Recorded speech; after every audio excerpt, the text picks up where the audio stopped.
Continuamos en Camino a los Pinos con nuestro invitado de esta noche, Gustavo Gordillo. El campo, el campesino, la fuente de movilización social.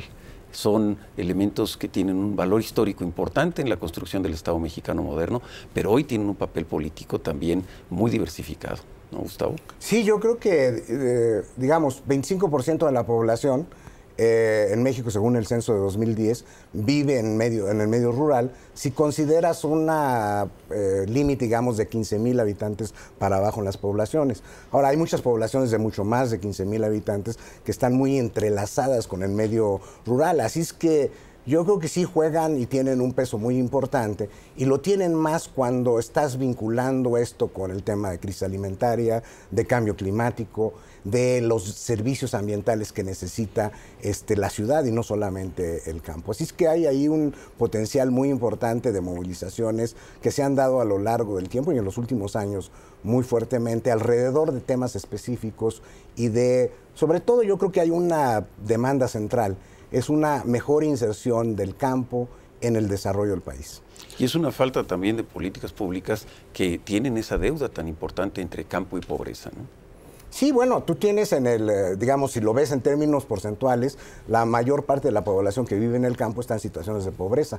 90% prácticamente, según los estudios de Coneval, están o en pobreza moderada, en pobreza extrema o con distintos niveles de vulnerabilidad en términos de derechos sociales. Así es que ahí hay un problema muy grave que tiene que ser resuelto y es una deuda que es histórica con el campo. Esto los hace vulnerables, digamos, también en términos político-electorales, de que su voto sea decidido por métodos que en México todos conocemos, la compra de voto, etcétera. Sí, desde luego. El gran problema yo creo que existe es, si nosotros queremos seriamente reducir o limitar el clientelismo en el campo y en la ciudad, tenemos que avanzar hacia derechos sociales universales. Derechos que sea de la gente, que no tengan que andar dependiendo de que un funcionario esté de acuerdo o no esté de acuerdo con algo. Tenemos que recortar la discrecionalidad para que la gente entienda que tiene derechos, que como ciudadanos tiene derechos que los puede exigir. Y eso yo creo que fortalecería enormemente la democracia en el campo y en la ciudad. ¿Y son derechos individuales o colectivos? Yo creo que es el gran dilema, ¿no? Porque siempre han venido los grupos campesinos trabajando de manera colectiva, sí, a veces corporativa, pero generalmente colectiva. Sí. Y mucho del manejo que tiene el gobierno federal y los gobiernos locales a los padrones de proveedores, a los padrones de beneficiarios de programas específicos, trata de individualizar el problema, y esto de alguna manera es un dilema para el campesino, ¿no? Trabajar organizadamente en forma colectiva o independizarse y tratar de ser autosuficiente, lo cual a las escalas de producción a veces es difícil, ¿no? Yo creo que hay ahí una tensión, es una tensión además típica de una sociedad que tiene una base comunitaria fuerte, que es la tensión entre el derecho individual y los derechos, digamos, como colectividades.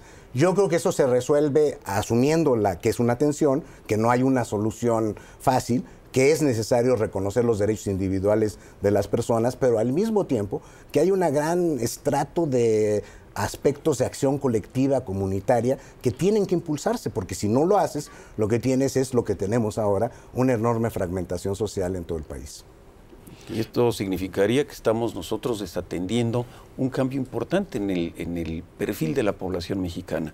Tenemos mujeres cabeza de familia en el sector rural por la migración, tenemos el tema de migración como una solución de último recurso a la falta de oportunidades. El envejecimiento también de muchos de los productores del campo, porque los jóvenes han ido a las ciudades o a Estados Unidos, Lorenzo. También sí. El cambio demográfico también en el campo mexicano. Ese es uno de los grandes cambios, es decir, tú tienes el promedio de la población en el campo alrededor de 52, 53 años y tú tienes el promedio nacional alrededor de 26, 28 años. Entonces tienes ahí un margen impresionante.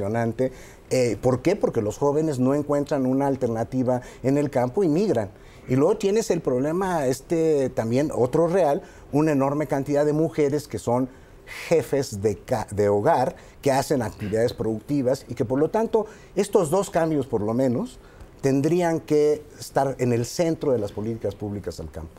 Pues Lorenzo, si te permite, pasemos, porque eres un invitado que tiene una versatilidad interesante, a otro tema, Gustavo, que es el tema de la participación ciudadana. Para darle contexto, también lo comentaremos contigo, este informe que se realiza año con año, el Latinobarómetro, que mide mediante una encuesta desarrollada a lo largo de ya un buen número de años. Desde el 95. Desde el 95, las actitudes y las percepciones de la gente en torno de distintos valores de la democracia. Vamos a presentarle este material y regresamos a comentarlo con Gustavo Gordillo.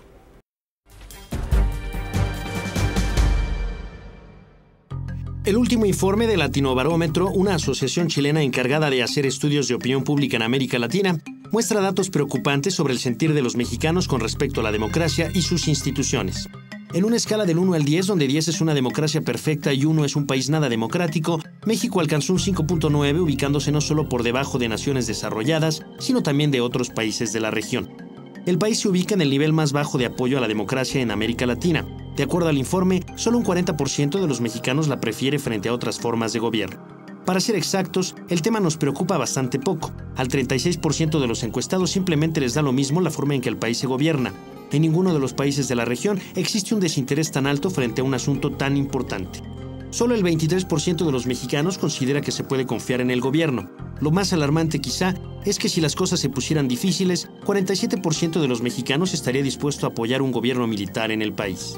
Por lo demás, los mexicanos no consideran que ni los partidos ni el Congreso sean instituciones especialmente importantes. Los números de la encuesta muestran que para casi la mitad de los ciudadanos puede haber democracia sin Congreso Nacional y para el 50% no son necesarios los partidos. Pero los mexicanos tampoco creemos en la participación ciudadana. Solo el 32% considera que esta es necesaria para mejorar la democracia en el país. Los argentinos, brasileños o colombianos, a diferencia de nosotros, tienden a creer en una mayor proporción que participando se puede fortalecer la vida democrática y cambiar las cosas. Latinobarómetro muestra también la forma en la que los mexicanos concebimos el cumplimiento de la ley. 19% de los encuestados reconoce que simplemente no la cumplimos. Dentro de América Latina, México aparece en los últimos lugares. En países como Brasil, Honduras o Argentina, el cumplimiento de la ley es mayor según la percepción que tienen los ciudadanos en esos países. Solo 28% de los mexicanos considera que los ciudadanos son conscientes de sus obligaciones y deberes. También a ese respecto, el país ocupa uno de los peores sitios en América Latina. Naciones como Argentina y Chile e incluso países de gran marginación y pobreza como Nicaragua salen mejor parados. La encuesta muestra también hasta qué punto los mexicanos aceptamos prácticas de corrupción y estamos dispuestos a incurrir en ellas.